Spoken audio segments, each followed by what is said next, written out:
We have a fantastic, rich topic to discuss today and a really diverse panel comprising ASEAN representatives, private sector representatives, civil society representatives and membership-based corporate organisation representatives as well.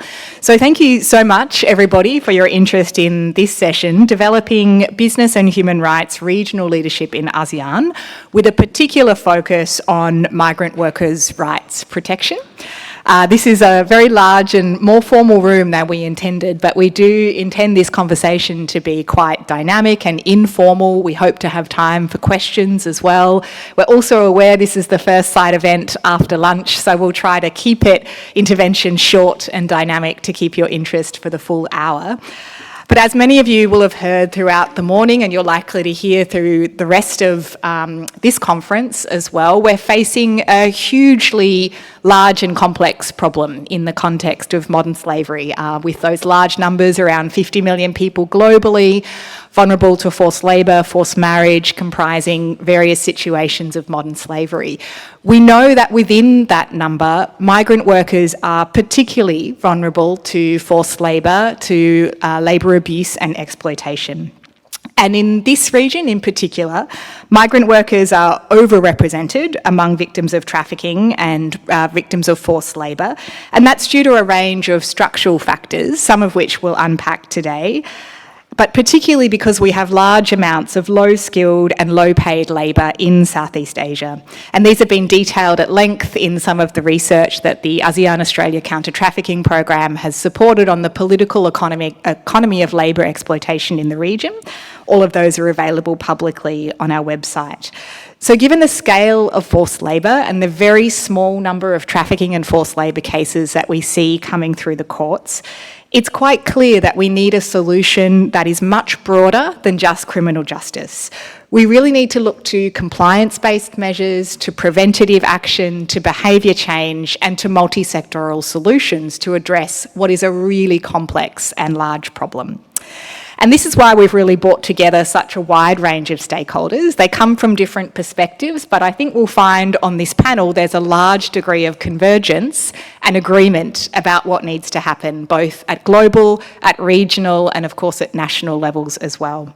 So in this panel, we're going to specifically look at some of the leadership that's being played by the ASEAN Intergovernmental Commission on Human Rights, which is progressing a business and human rights agenda at the regional level. We're also going to look at Thailand's leadership in progressing the first HRDD law, or responsible business law, in this region, which is a really exciting development. It's critical that these developments continue despite some of the trends in governance, in migration, and in the evasion of rights protection that are happening in other parts of the globe. Despite these setbacks, it's really important that we continue this agenda in this region, and we do see in other parts of the world that the progressive move towards greater HRDD continues. So what we're really trying to do through this panel is bring together representatives from business, from government, from civil society, from workers, and we're really fortunate to have 4 experts representing different sectors and stakeholders. They will speak to the recent developments in HRDD at regional and national level. They'll also talk about some of the further opportunities and, of course, the challenges and how we mitigate through these. So just before I pose a question to each of the panellists, please allow me to introduce you to our 4 panellists. Firstly, we have His Excellency Dr. Paruhat Jitiang, who is Thailand's representative to the ASEAN Intergovernmental Commission on Human Rights, known as Kun Khan to many of us. Kun Khan currently serves as Thailand's AICHR representative. He's also an assistant professor of political science at Chulalongkorn University and holds a position as Deputy Dean for Academic and International Affairs, and is the founding director of the Nelson Mandela Centre for Conflict Resolution, Atrocity Prevention and Human Security.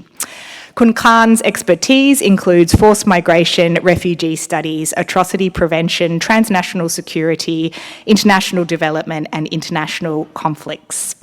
He's also been a consultant for many UN agencies. Secondly, we have William Goyce, who is the Regional Coordinator from Migrant Forum Asia, and which is a regional grassroots network of organisations, trade unions, faith-based organisations, migrants and their families themselves. MFA advocates in Asia for social justice for migrant workers and their families. They're represented in 26 countries in Asia and the Middle East. Over the last 20 years, William has been at the forefront of international advocacy efforts, engaging and influencing international and multilateral organisations to promote fair and equitable migration and development. Thirdly, we have Dr. Kwanuntai Sirapatanakosol, known to us as Kun Kate. Kun Kate serves as the Deputy Secretary General of the UN Global Compact Network Thailand. She fosters collaboration among business leaders and advocates for responsible business conduct with a focus on leading GCNT's Business and Human Rights Academy and also its anti-corruption work. With over 20 years of experience in international organisations, academia and research, as well as the private sector, Kate is a seasoned expert in sustainability and law. Additionally, she's a registered arbitrator specialising in labour dispute settlement and environmental law. And finally, we have Walter Lim, who is the Managing Director for Asia Sedex. Walter has over 20 years of experience in supply chain management and international trade law and local companies and institutions. He's currently responsible for the strategic development and overall operations of Sedex in Asia, working with a range of stakeholders upstream and downstream companies in the supply chain, industry associations, government and UN agencies. He also serves as a guest lecturer on supply chain sustainability and ESG in relevant universities and academic institutions. So that is our fantastic four diverse panellists. Without further ado, and given the time, I'm going to get straight into the first question, which is for Kun Khan, Thailand's representative to the AICHR. So Kun Khan, as we know, migrant workers are amongst the most vulnerable to abuse and exploitation in this region. Could you tell us about what role AICHR is playing around the advancement and promotion of the protection of the rights of migrants, including in the context of business and human rights? Thank you. Thank you very much, Lucia, for introduction, at the same time for having us, the ASEAN Intergovernmental Commission Human Rights represented here at this particular panel. It's really a great honor to see all of you and see the audience here as well. The situations of the migrant workers, particularly in the context of Southeast Asia, I think it's worrisome.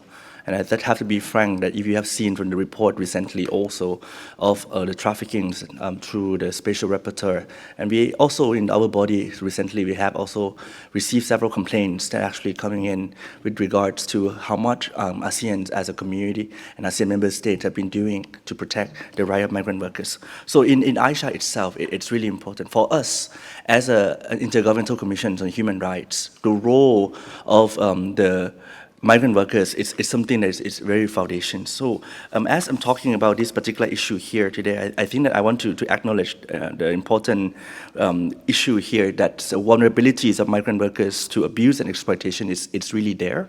And it needs more efforts at the regional level to make this actually be an issue of focus for the entire regions. When we are talking about this in the context of business and human rights today, what I'm going to try to frame within the 10 minutes that I got, maybe less, it's what have been done and what are we doing now and what more can we actually be doing. So ASEAN actually has a commitment already as a foundation. We have the ASEAN Human Rights Declaration that establishes regional principles, which also includes to protect and promote the rights of migrants as well.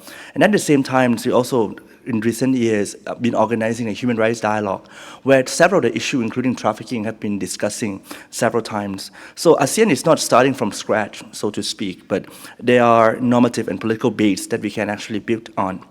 Now, looking to the Intergovernmental Commission on Human Rights, our body remains a consultative body, meaning that we cannot really do the implementations. Nevertheless, what we can do is at the level of the policy and norm setting. So there are certain concrete work streams that we can actually be doing. Number one is through the thematic and analytical studies, which is within our scope of work.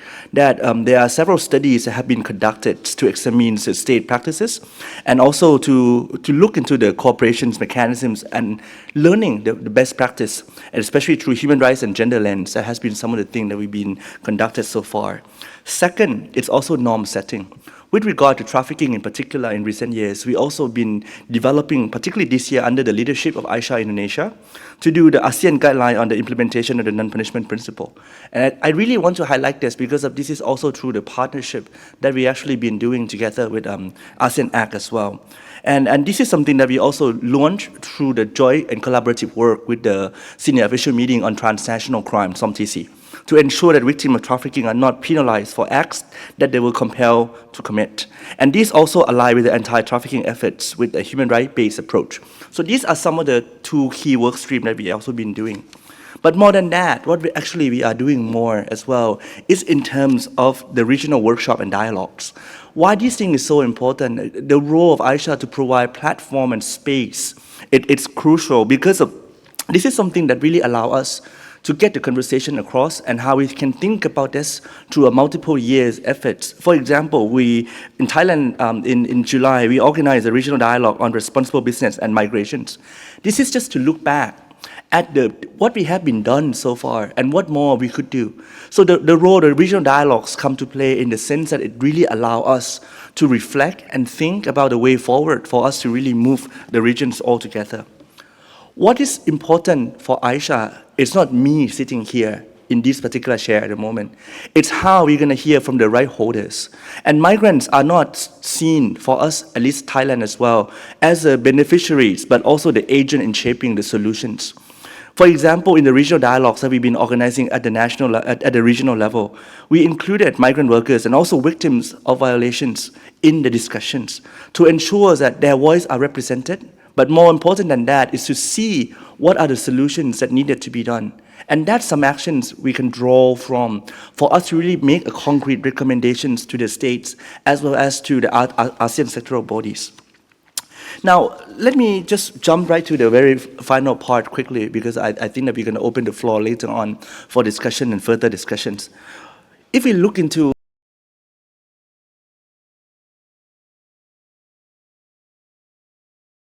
together, and particularly in partnership with several of the partners. One of the things I mentioned this morning as well is the institutionalizations of the peer learning. One thing that is so important in our region is that how are we going to learn from best practices that are there across the regions? How would we be able to work with migrant workers and stand together with them? So this is a kind of thing through our regional a 5-year work plan and other activities is something that we are trying to do, and through the dialogues, as I said. Second, because AICHR is one of the body that can go cross-sectoral, cross-pillar, meaning that we can work with the ASEAN economic community, we can work with other ASEAN sectoral body, considering that human rights is a cross-cutting issues. This really allows us to actually go into conversations with other sectoral bodies, particularly those in economic bodies. And recently, under the leadership of Malaysia, it also led to the meeting and the integration of the work together with the SIOM, for example. Third, on the access to remedy. Last year, also in this particular hall, my predecessors, Professor Amara, the Thailand representative to AICHR as well, also organizing and convened the events with the support from Japan on the access to remedies also to strengthen the mechanisms so that migrants can explore the way to redress at national and regional levels. Within AICHR right now, we also been developing the complaint mechanisms. And we also received several complaints that are actually coming in with regard to trafficking and also migrant workers. And these are point of entry for us to continue with the dialogue and come up with the recommendation for the states. Fourth is also to think more about capacity building for the state and businesses. I think this is something that we are looking in the long term now. Most of the time when we've been running our sessions, mostly it's different activities that we are organizing, one time off event and so on.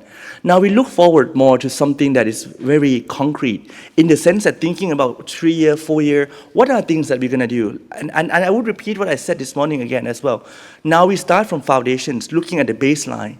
We go on to develop tool, how the tool can get to be spread out through the capacity building workshop, and then evaluation of those different tools, and then go back into the cycles of strengthen those mechanisms.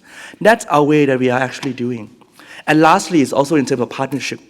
We are working very closely, particularly AICHR Thailand, with IOM, OSCHR, UNDP, and also National Human Rights Institutions and NHRCT in the context of Thailand, to align the standards and fill the protection gaps. Because we recognize that most of the issues that we are confronting right now is no longer bounded in the national boundaries. It's a transnational human rights issue. And because it is transnational in nature, it's the role of regional body like us to actually going in and take some actions. So to summarize here, I think what we can see as our role is AICHR's role has been to convene, to studies, to guide, and also to amplify the voice of migrant workers and then try to make a change from there. And we really committed, even though we are moving very slowly, I have to admit that because it's ASEAN, as you know. But we are really committed to try to make a concrete tool because we recognize that our tasks, and particularly in the context of business and migration and human rights, our task is to ensure that millions of migrant workers in ASEAN are treated with dignity and fairness, and that business practices drive our economy do not come at expense of human rights. And this is how ASEAN can truly deliver responsible prosperities to all. And our new ASEAN Community Vision 2045 say that it's a shared future. And this shared future, it must be for all, including migrant workers within the region. I will end it there for now. Thank you.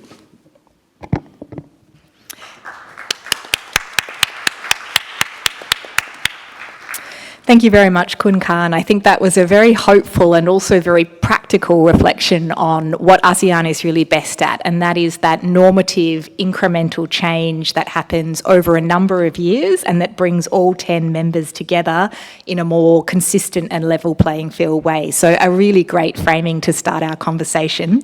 Next, we're going to move to hear from a representative from the private sector, and we're also going to focus in a little bit more here in Thailand, but also looking inside out and the role that Thailand can also play in influencing norms in the region.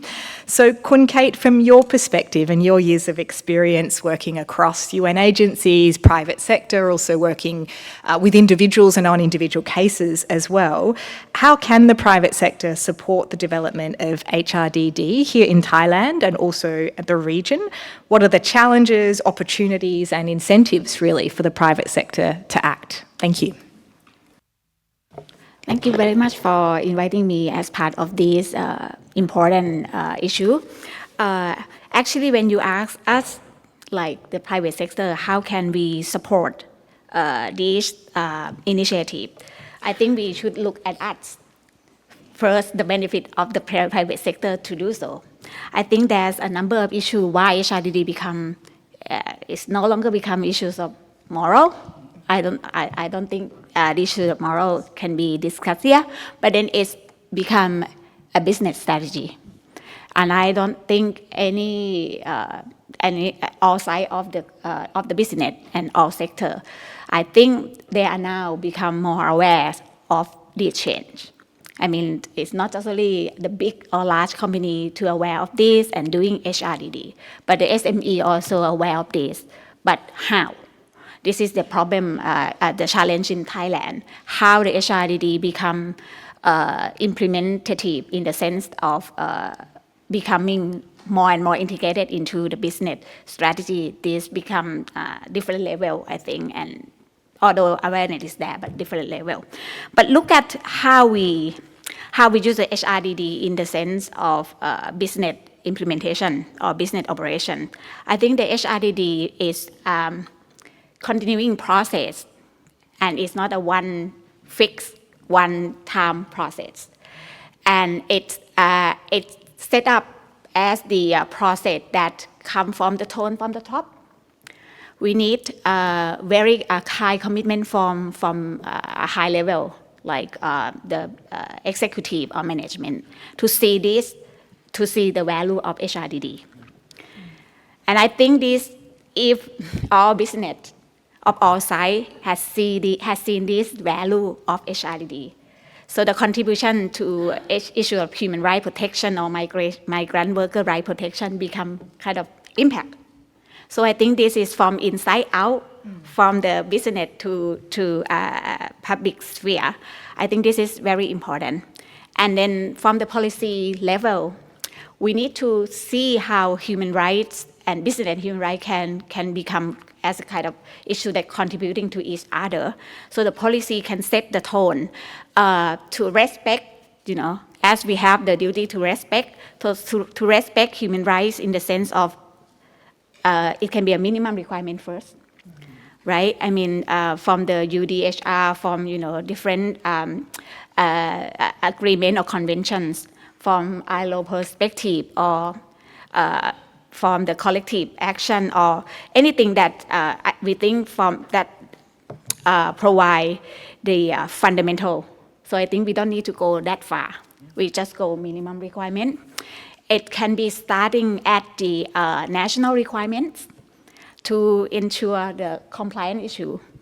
But we need to be more ambitious in that. I mean, to be, to review the policy in a sense. So that said, for the policy point of view, it is very important for all the business to have this. This is not enough. I think we agree from the, different reporting framework, we see that many already adopt this. But then how it can implement into the business and supply chain. So that needs embedment in the sense that training and capacity building of all employees, and also for those who have responsible for these human rights assessment. But I think in Thailand the challenge is about human rights assessment or risk assessment. This is part of the continuing process. But then each company have different perspective on the risk assessment, and I think because the human right is a face of the company as well. Many of us still feel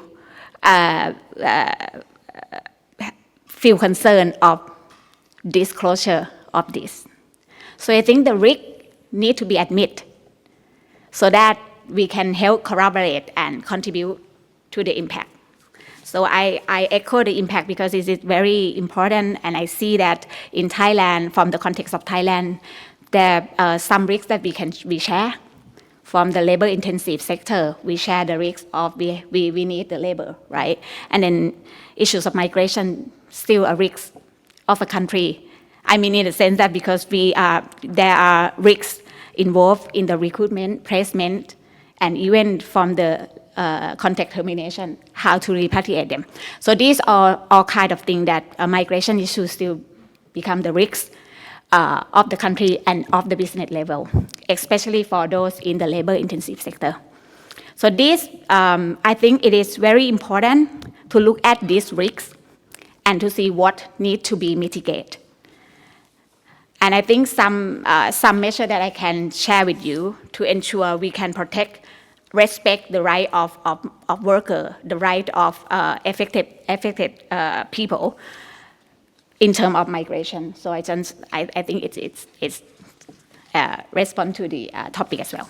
So I think what works, issues of recruitment is very important to ensure that we are not causing any negative impact. In the recruitment, we should see and try to reduce any risks from forced labor towards human trafficking or modern slavery, depending on how serious is it. And we need to reconsider, if any business has not done yet, issues of zero cost and fee. This is very important, but then we have more risks as the policy level in Thailand is really fluid, changing. And it's very hard for us to ensure, because cost is important for us as well. So if we can't calculate the cost, or we don't know how much we need to cover this, it is very difficult and become challenging. So what I am calling for, in order to support this HRTD, I'm asking those who are involved in the policy advocacy, including the government, ASEAN Act, AICHR, and everyone in here to make sure the policy is implementable, efficient, effective, and the policy is not supporting any corruption that links to recruitment. Otherwise, we don't need to talk how can business support human rights protection. We need these kind of measure tools in there. And that for the business as well. I mean, we need more friends, more colleagues to come and work on the HRDD in the sense that we need it to see the risks as part of the operation. And that helps us a lot to reduction of risks, open us to a more kind of broader market. I think we need to do some, statistic or research on this because no one is believing this. So I think that's something we can see from some good practice, but I think more on this to ensure the SME and other sides of business also see this value. I think not just only the kind of open market access, it's also the investment attraction. We can see from the ESG investment, and I think the human rights perspective will become more and more important, and more requirement as well. And then the investor will look at this because there will be more cases, as we can see, that link to issues of human rights violation. And I think what we can have from doing this HRDD is, within the organization, we can retain at least migrant workers who are believing us as, we cover all the recruitment costs and make sure we take care of them as part of the workforce. So that kind of thing that we can see.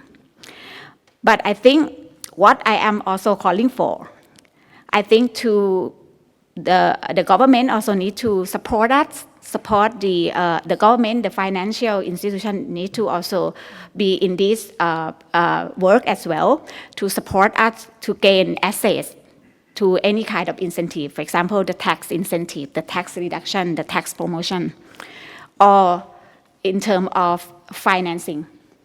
We see the financing from the green bonds or things like that, but I think we need to see the financing in terms of supporting these human rights.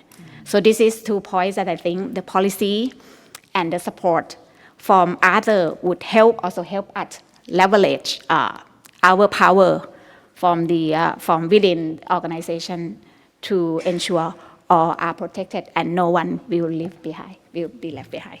Yeah, thank you.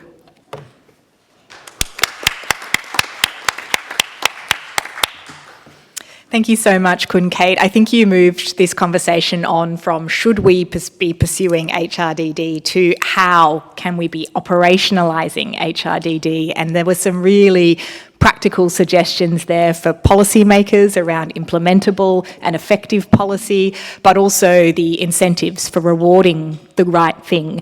And I think you also mentioned that there has been a lot of focus on incentivising environmental reform, but less so far on labour rights and human rights reform. So definitely some great reflections for us to consider. Unfortunately, Kun Kate needs to leave for another appointment, so we will just pause there and ask if there are any pressing questions for Kun Kate before she moves on and we move on to the next panellist. We'll open it up to the floor.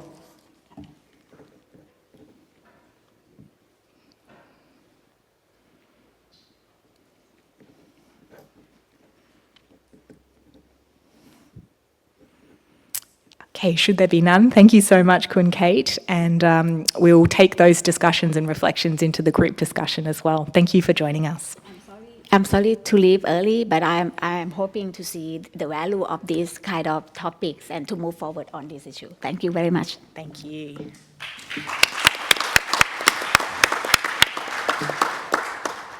So picking up on a theme that Kun Kate introduced around market access and the perspective of buyers and other other areas beyond ASEAN that are looking, of course, to invest in Southeast Asia and to source from Southeast Asia. We want to turn to you, Walter, and really ask about the perspective of international buyers and destination markets, including, say, in Australia, where we do have modern slavery legislation. And from Sedex's perspective, how can the private sector support the development of HRDD here in this region? Where are the incentives? What is the perspective and the incentives from the international buyers and other markets? And what can we be supporting in this regional level to ensure that Southeast Asia continues to be able to keep pace with global developments and continue to attract investment and to access new markets? Over to you. Hi everyone, afternoon. This is Walter from Sedex, and we are like a membership organization from the private sector, including very big international brands and also a lot of SME globally.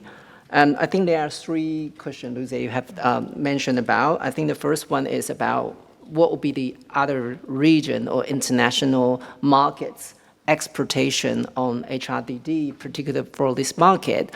I would like to say traditionally, I think it's the UK, Australian, they do have the Modern Day Slavery Act legislation will impose the buyers, the brands and retailers to take responsibility to monitor their global supply chain who need to take very proactive human rights due diligence actions. But also, we also seeing that there are more and more countries, including the New Zealand, they have something similar approach. I think the UK Modern Day Slavery Act, which date back to 2005, and then we can see the New Zealand one will coming soon. So this is some very key driver from the international market. But in the European market, you probably heard about the CSDDD. Although this is a little bit like a moving slow down due to the omnibus, but I still see the European retailer and brands are still in their journey to continue with their requirement. Because if you talk about something that say buyers from Norway, from let's say Dutch, these brands and retailers, they have run the program for many years because for them, it's not only about the legislation requirement, it's more about their brand reputation. So even for Sedex member, we were created by some retailers 20 years ago. At that time, the people driving the human rights due diligence is literally because the brand reputation. But a good thing is moving forward, we can see emerging legislation globally are really to have a joint effort to push the international brand to have exportation for supply, especially from the Asian markets. But besides these, like international market, we'll also probably see the country like Japan. They have national action plan for business and human rights. And I do think there is a Korea and also Malaysia recently have something related to the business human rights. Although they are not in the phase of legislation, but there could be show a direction. These Asian governments are now an agent on the pathway to really to push the local business to driving the HRDD agendas. So I think this is like a international market requirement, but we talk about the brand reputation, we're talking about legislation, but also another very important drivers, I would like to say, is the ESG, the capital markets. So we do engage with some Thai business. So we have around 1,000 Thai members in Thailand in here. So some of them, they do have the investor from European markets. So they put a very strict requirement to say, we need to show your efforts, evidence to say how much you implement HRDD. So they have no choice. So which means another very key driver is the capital market. From your portfolio of the investor, they should have some requirement, put you in the front to implement HRDD. So I guess this is more about the three key drivers to pushing the company for the global markets. Then go back to the second question, I think Lucia, you has mentioned about from the Sedex perspective, how can we support?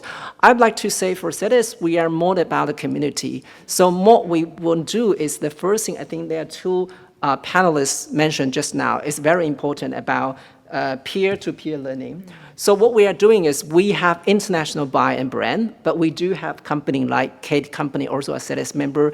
We combine the international company together with the local company together to share the best practice, what would be the common challenge. And I do say the company in UK, in Europe or Australia, they are doing quite good towards the HRDD or modern day slavery act.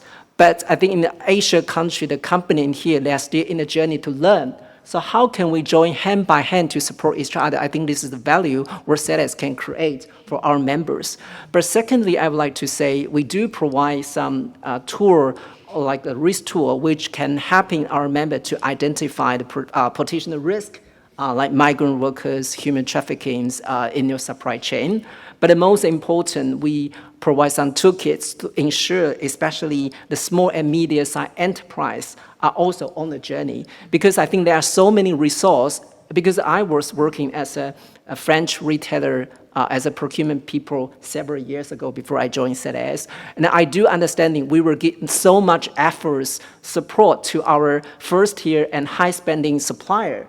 But unfortunately, most of my supply chain in China, in South Asia, at that time, they are quite small companies, and we don't really value to spend more effort to support.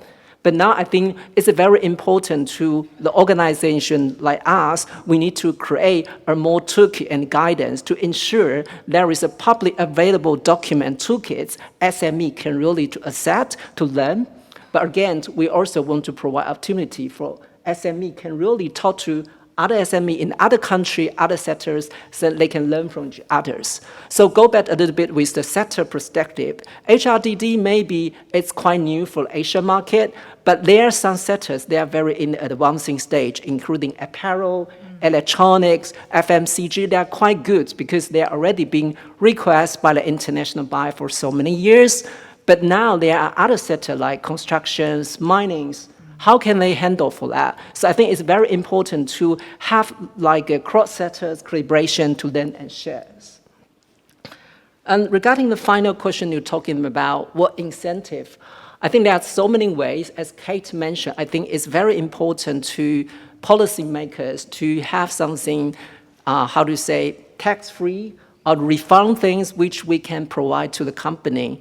Because especially for the SME, I'd like to say, I'm not so worried about a big company because they are very resource supported, but also the SME, one is they have no knowledge, no resource, and there is no enough money they can support. And even I talked to some managers, one of our members in Bangkok here, he mentioned about, I heard from my customer talking about HRDD, but actually what does that mean? How can I do?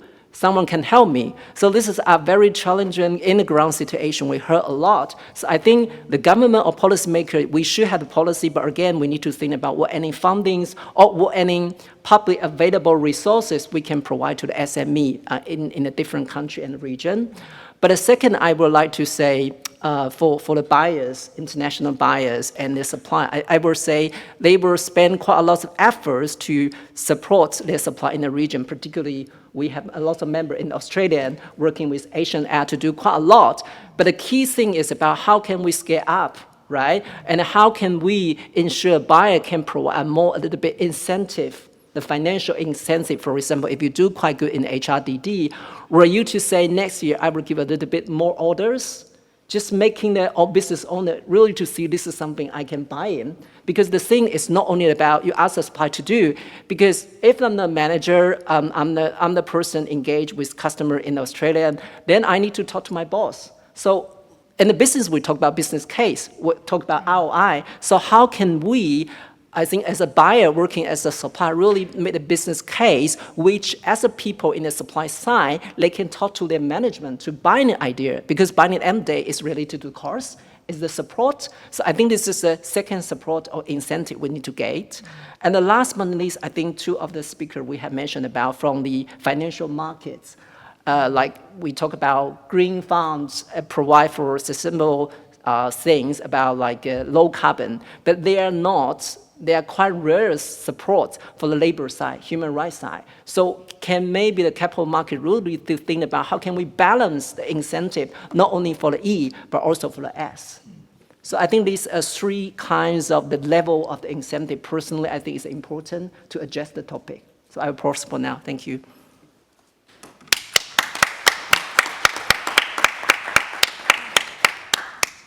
Thank you so much, Walter. And I was really struck by the conversation that you started having 20 years ago with large brands that were concerned about their reputation. It is incredible how long we've been talking about HRDD. And in a way, we have developed, particularly around international brands and their reputation, but across the board, we still lack a coherent policy response and we still lack a systemic response.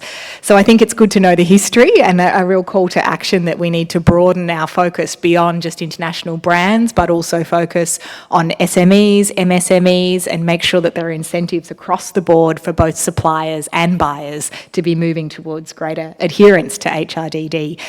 Last but not least, I will turn to William.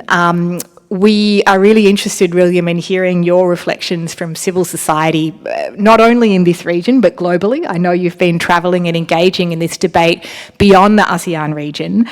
We're interested in hearing how civil society is working with ASEAN, what more you think could be done, and really where are the areas where we need to support responsible business practice to protect vulnerable populations, particularly migrant workers. From your perspective, what are you seeing? What would you like to recommend? Over to you. Thanks, Lucia, and thanks for this opportunity for MFA to be part of this. I'll focus my reflection on 6 points. The first one is that the ground is not buying it, and we might be running out of time. And I'm saying this because as working in the region on issues of migrant workers, from 2022 to now, we've had 3 revolutions in the South Asia region: Sri Lanka, Bangladesh, and now Nepal. And one of the fallouts of these revolutions is young people lining up before the ministries that issue passports because they have given up on finding decent jobs at home and looking to go overseas. Which means at least Nepalis and Bangladeshis are one of the source markets for the ASEAN region. And ASEAN still has to deliberate on the issues of migrant workers from outside the ASEAN region coming into the ASEAN region. So we are running out of time and looking at protection mechanisms and looking at how to have regulatory flows under a governance structure that is human rights focused. So this is going to become important for us, largely because even at the global level, and the Global Forum on Migration and Development just got over in Colombia, and more within the UN system, there is a lot more talk of temporary labor migration programs in terms of addressing the current geopolitical discourse on migration, which is very toxic, but using temporary labor migration programs as within the bandwidth of leveraging more regular pathways. But the problem with this would be is that we see in our region that these temporary labor migration programs put workers necessarily, structurally, they are built in a way that put workers in an exploitative situation. And so whether this is really the model that we need to advance kind of thing, if it is short on human rights standards. So this is something to think about in terms of the ground is not buying it. This kind of discourses that we are having are moving probably too slow for the ground, for the people. The second point, and it's a point with MFA, since the establishment of the ASEAN Committee on Migrant Workers in 2007, we have found that ASEAN tends to move far too slow. And and that is why, as MFA, we started exploring with other ASEAN mechanisms, and in the recent years with AICHR kind of thing, but the ASEAN Commission on Women as well, to be able to see how ASEAN mechanisms or ASEAN institutions that are in place can pick up the pace. We can't live in a world of declarations only and wait for the next 10 years for the chair to then work on the guiding guidelines for the declaration. So this is something, again, in relation to the first point, that the ground is not buying it. We might be running out of time. We've got to pick up that pace, and I'll come to in a little while about that. The third point is we need a transformative program of action, and Kun Khan mentioned about this. So far, we look at a lot of the ASEAN work as activity-based and chair's prerogative-based. We need, and I'm so glad that AICHR has actually in this last few years started looking at a transformative program in which they want to look at progress instead of just being activity based. And this is going to be crucial to the transformation of ASEAN itself, kind of thing. And we did, for example, one recent program with AICHR in Malaysia very recently, in which we had a role play on the situation of migrant workers. And it was very interesting in that role play. ASEAN commissioners who were there realized that they don't have the tools nor the capacity to be able to address when migrant workers come to them seeking justice. And so there was discussion about some kind of a regional mechanism. AICHR needs to move forward a little more in terms of establishing mechanisms, because the ground is restless. And if that ground gets restless, then the implications of it can have bigger repercussions than we know, that we can fathom at the moment. And so it's going to be important for us to look at how we establish mechanisms that are not just dialogue, but are part of a program of transformation. And we've got to be clear about guidelines, milestones that we want to reach. It cannot just be dialogue spaces. And a fourth point that I'd like to make is, I'm wondering even if a regional approach is possible. And I know ASEAN tends to move or likes to think of itself moving as a region, but we've saw the challenges of that. Very recently, for example, in the internet scamming process, the forced criminality, we were hoping there would be an ASEAN position on this, a strong position. The problem persists. We saw this also with tariffs and how it would implicate the ASEAN region, the recent tariffs from the US. And we saw there was no common response from ASEAN with regard to that, as each country marched to the US, to Washington to cut its own deal, kind of thing. But could there have been a regional response to this? I wonder. So is it possible to think of corridor approaches? Go along with who is ready within this configuration. Who is ready? Because ASEAN has a big diversity, from Laos to Singapore, one of the richest countries in the world to one of the poorest countries in the world. Can we go with corridor approaches and build capacities of the others to come on board in time, within a certain period of time? Now, does that make sense? It does, because then it means that we are responding. And that is what we need to be able to do, respond to what the people of ASEAN are asking us to respond to. So this might be something to consider, this kind of corridor approaches kind of thing within the region, without leaving any country behind, but ensuring over a period of time the whole region is on board, kind of thing.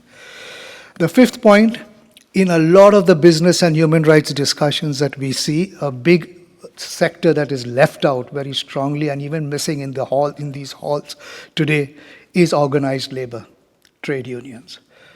Yeah? And I'm afraid that sometimes the businesses take the approach of working with NGOs, and NGOs then become mediators for a piecemeal approach to access to justice. And they find themselves later on hands tied as well because of the non-disclosure agreements that are there when they take on these issues. So I think organized labor is something that the businesses need to start talking to, kind of thing, and labor.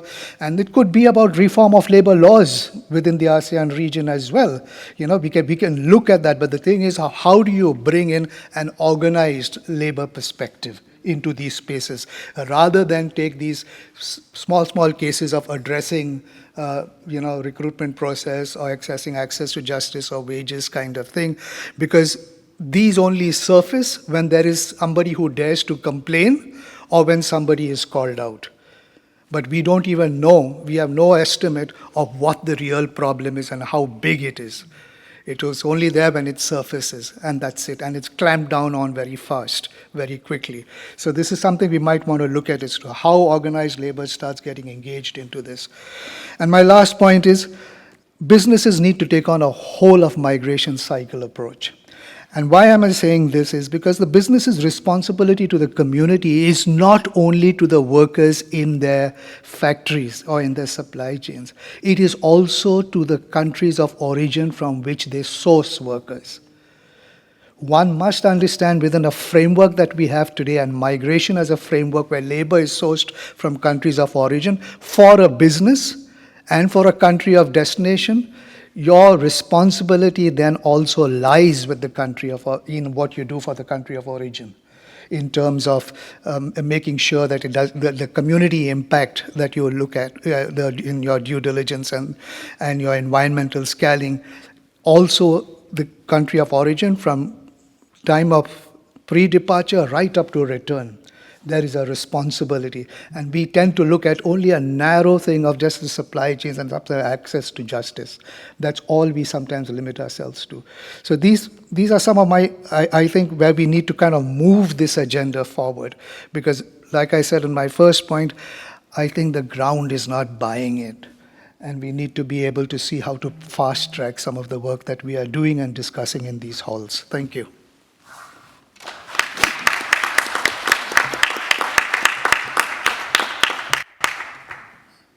Thank you so much, William. I sensed a real degree of urgency in your remarks, and that people are on the move in increasing numbers looking for decent work in this region, and both regionally and nationally, we really do need to catch up with our policy frameworks, with our safeguards and our protections for the rights of those migrant workers on the move. We now have about 10 minutes to open it up to the floor for questions of any of our speakers. Please go ahead. You should have a microphone just in front of you. And if you wouldn't mind introducing yourself as well, that would be wonderful.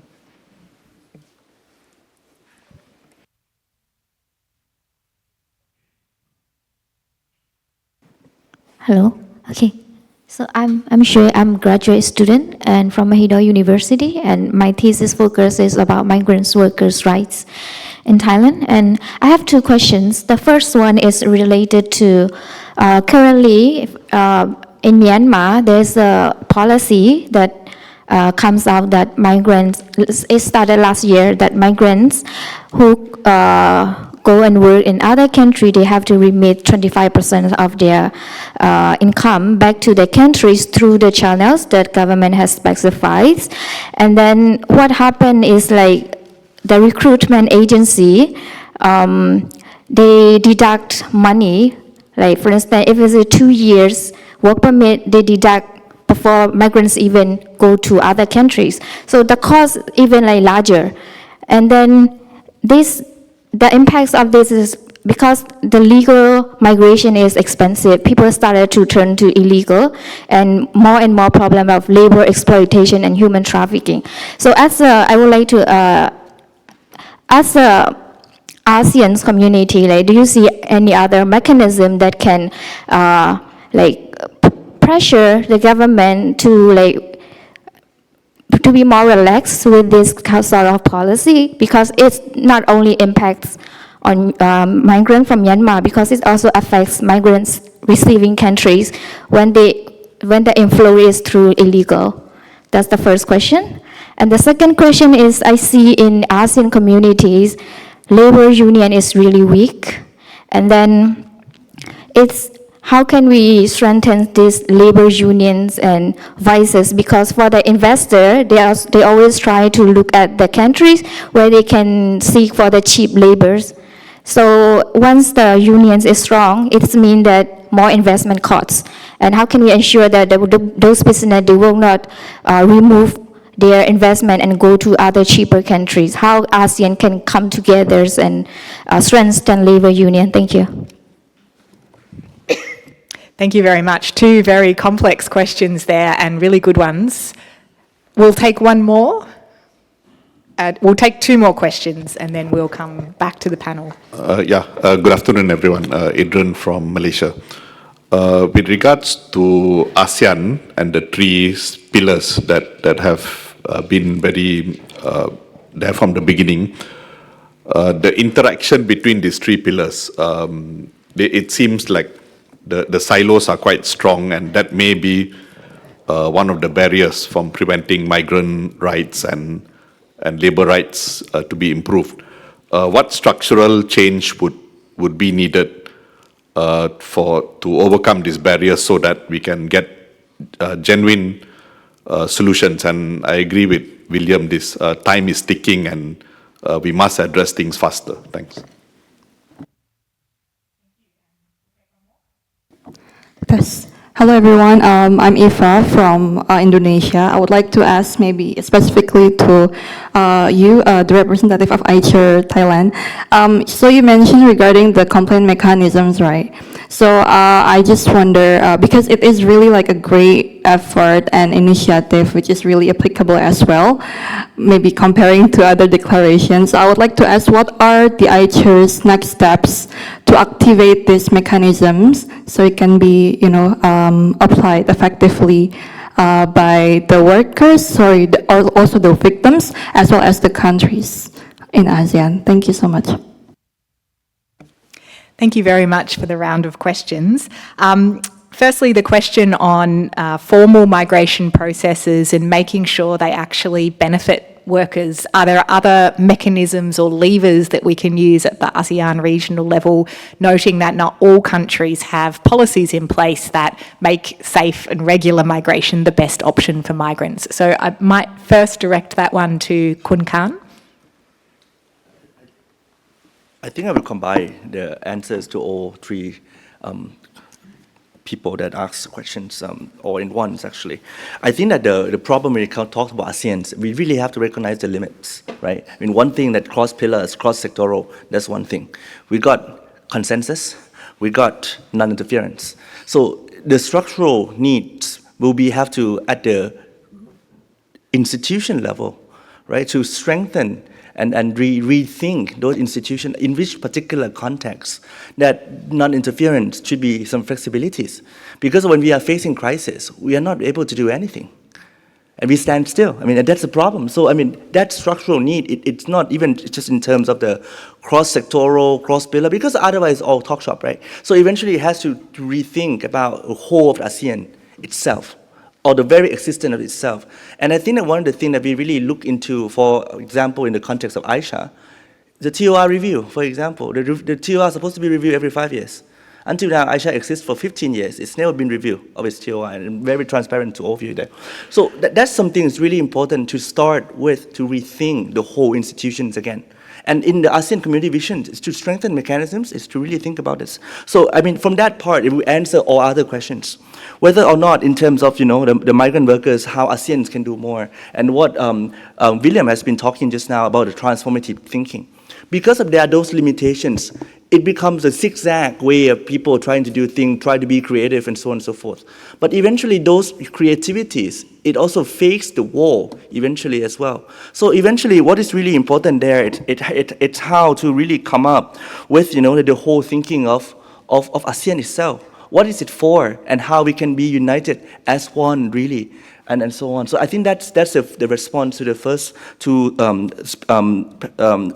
persons. And then the last one is the one question on the complaint mechanisms. We actually started complaint mechanism in 2019. It was mostly through, you can submit the complaints to ASEAN Secretariat through the Human Rights Divisions, and then it will be put into the communications among ASEANs, and then for AICHR representatives to discuss.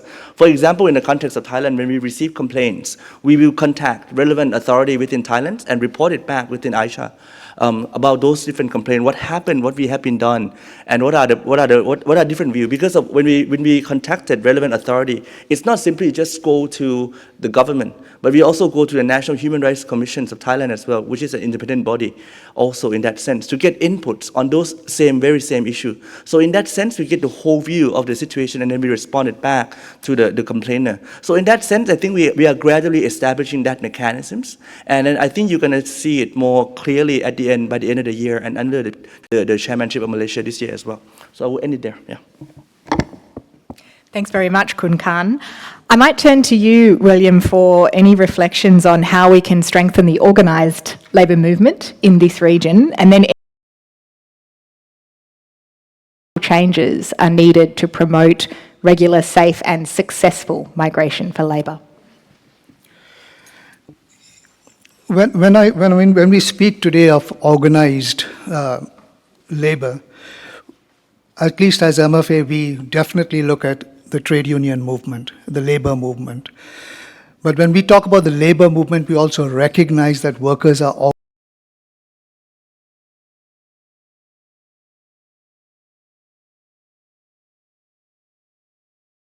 because of political context and things like that to operate. So, and I think this is where we've got to start recognizing that migrant workers exercise their agency. They do organize. And we have to start recognizing that organic organizing and build and support that. I think we sometimes look for straightaway answers kind of thing in terms of, oh, is there a trade union here? Or is there a, organized workers group here kind of thing? And we'll see that maybe it doesn't exist because there's a lot of history and intersectionality in migrant workers' lives when they come also from a country of origin to a country of destination. They might not have had no experience at all of a trade union in their country of origin. For them then to come and join a country of destination trade union is an animal they don't understand. And there are other barriers like language and other things that are involved. So one must keep in mind that if we are going to look at, we've got to tap that base and identify that base and see how workers are organizing and work around their organizing principle. In terms of governance, I will say, look, there's been so much of work already on governance. When it comes to recruitment fees, there is the ILO standards that are there. When it comes to governance in terms of moving across corridors, there are bilateral agreements there. The problem is that there is not enough political will in implementing this. But I think the challenge will be that if we don't do this soon enough, we might be running out of time and we might even be losing markets. And this is going to be a big thing for us to then deal with later on. The worker pressure will become even bigger. I like that the zigzag way of creativity in tackling ASEAN. We've got to get out of that because at some stage we can run out of creativity as well. Thank you. And Walter, I might give the last word to you, just reflecting on the comment about the risk of buyers going elsewhere, or if there are cheaper markets or less regulated markets, or effectively the race to the bottom. How do we avoid losing business, buyers and investment from the ASEAN region? I think from the policy side, I think the Asian, as we mentioned, we need to work in as a united bodies to have a more fair international conversation with the financial markets. Because we do know, if you look at the capital market, it's not all the investors or buyers are very ethical. They have passion for looking for a cheap labor cost. This is very nature, but how can we really bring more about more ethical, more human rights focused investors to come into the table? I think this is more down to the government and also the regional collaboration to raise the voice. I think that's a very important. And the second thing I would suggest that if there is a good case from the Asian country, we can do some case study to say we do have the very good labor practice, human rights due diligence or migrant worker cases, then we can promote that to say this is a really good starting point, and then use those cases to connect with something potential capital market buyers and to have a conversation, to just to one or two cases, and then we can promote that. And I think it's important to educate for the capital markets. So I think these are the points we need to say, working with the government, but also bring some really good case study to the financial market as well. Thank you. Thank you so much. Unfortunately, that hour flew as we knew it would. Please join me in thanking all of our speakers for a conversation that really moved us beyond the principles and the morals of HRDD to really looking at how we do this, who we need involved, and what some practical steps are towards implementing HRDD at the ASEAN region here in Thailand, and of course consistent with directions across the globe. So thank you very much, and please join me in thanking our expert panellists.